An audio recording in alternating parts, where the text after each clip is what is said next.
But we are living in a culture that's primarily a bottle feeding culture.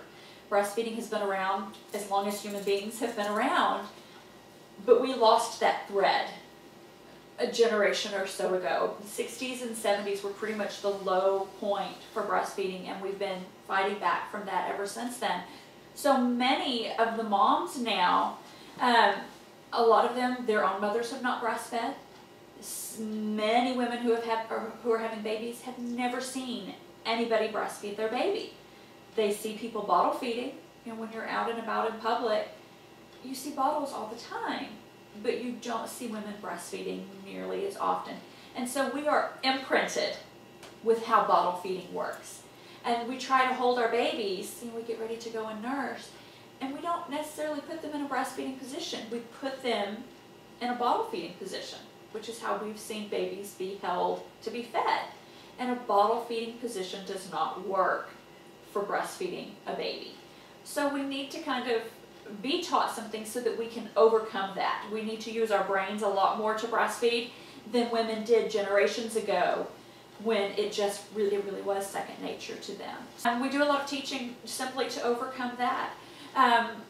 We do a lot of teaching so that you guys can overcome things that will come up afterwards. Right now, while you're pregnant, you're probably surrounded with people telling you to breastfeed. You know, breastfeeding is the best thing for your baby. You really need to breastfeed. Everybody needs to breastfeed. But once baby comes, there will be just as many people, subtly or not so subtly, encouraging you to not breastfeed. It's this weird conundrum we have in our society. Everybody tells moms breastfeed, breastfeed, breastfeed, and then when the time comes, a lot of people don't really know how to help people with breastfeeding. It comes from pressure from families. Maybe your mom didn't breastfeed, maybe your mother-in-law didn't breastfeed, and they see you struggling, and it's, well, why don't you just give baby a bottle? A little bit of formula won't hurt. You know, my baby, you know, grew up on formula and he's just fine, or whatever. All of these things that they're probably trying to be supportive with, but they're not really helpful at getting breastfeeding going. So I strongly encourage you to talk to the people that are going to be there surrounding or supporting you after baby is born. If your mom's going to be there, if your mother-in-law is going to be there, your husband, educate them on the importance of breastfeeding, why it's important to you. Let them know that you may struggle some, and give them some ways that they can help you and support you. Even by, you know, a pat on the back saying it's going to be okay. I'm going to be here. I'm going to support you. Let them know the things that are not helpful. It's not really helpful to a breastfeeding mom to say, just give them a little bit of formula. That undermines your confidence and your ability to breastfeed, but it also starts you down a slippery slope.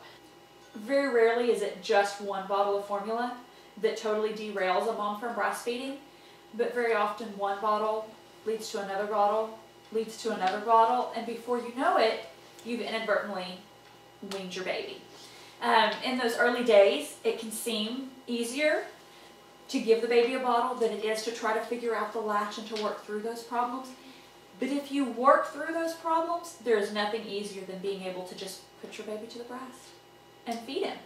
The milk is always the right temperature. You don't have to warm it. You don't have to sterilize anything. You don't have to pack anything or mix anything, worry about anything being contaminated. You just feed your baby. So if you hold on to that thought when you're in those first couple of weeks and it's really hard, that it does get so much easier. So part of it, and part of the reason women need instruction and support on breastfeeding is to overcome those cultural barriers. There are also oftentimes financial barriers to breastfeeding, which sounds really funny to say because breast milk is free. But there is no money to be had in breastfeeding. Oddly enough, for most doctors and most nurses, they don't get a lot of education on breastfeeding in medical school.